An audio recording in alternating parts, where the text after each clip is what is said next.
जब अर्जुन भगवान श्री कृष्ण से कहता है कि मुझे समझ नहीं आ रहा कि आप मुझसे चाहते क्या हो, कि मैं सब कुछ छोड़ छाड़ के सारी इच्छाओं का त्याग करके आपकी भक्ति यानी भगवान की भक्ति करूं या फिर इस घोर युद्ध का हिस्सा बनूं, ये युद्ध लड़ूं। तब भगवान श्री कृष्ण अर्जुन से कहते हैं कि लोकेस्मिन् द्विविधा निष्ठा पुरा प्रोक्ता मयानक ज्ञान योगेन सांख्यानाम कर्म योगेन योगिनाम। यानी श्री भगवान ने कहा कि हे निष्पाप अर्जुन, मैं पहले ही बता चुका हूं कि आत्म साक्षात्कार का प्रयत्न करने वाले दो प्रकार के पुरुष होते हैं। कुछ इसे ज्ञान योग द्वारा समझने का प्रयत्न करते हैं तो कुछ भक्तिमय सेवा के द्वारा। अब जिस व्यक्ति को ये समझ आ गया है कि मनुष्य जीवन कितना कीमती होता है, यानी कि केवल और केवल मनुष्य शरीर का इस्तेमाल करके ही हम अपने असली स्वरूप यानी आत्मा को देख सकते हैं, उसका दर्शन कर सकते हैं, उसको जान सकते हैं, उसको समझ सकते हैं, परमात्मा यानी भगवान के दर्शन कर सकते हैं, भगवान को समझ सकते हैं, तो फिर वो अध्यात्म के रास्ते पर चल पड़ता है।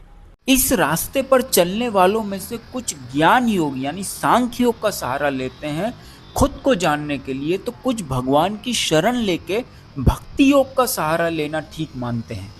जो भक्ति योग का सहारा लेते हैं भगवान तक पहुंचने के लिए, यानी भगवान के श्री विग्रह की पूजा करते हैं, अर्चना करते हैं, उनकी सेवा करते हैं, भगवान का नाम जप करते हैं, वो धीरे धीरे भगवानमय होते जाते हैं। यानी कि भौतिक संसार से उनका प्यार कम होने लगता है और भगवान से उनका प्यार बढ़ने लगता है। और जिस दिन उनके और भगवान के बीच से ये भौतिक संसार हट जाता है, उस दिन भगवान उनको उनके सामने खड़े मिलते हैं।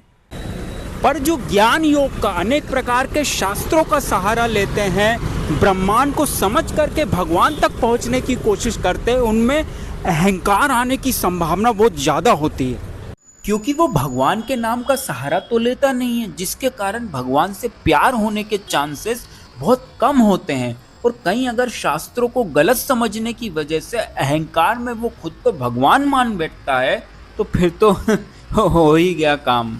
इसीलिए भगवान तक पहुंचने का सबसे आसान और सटीक रास्ता है भगवान का नाम।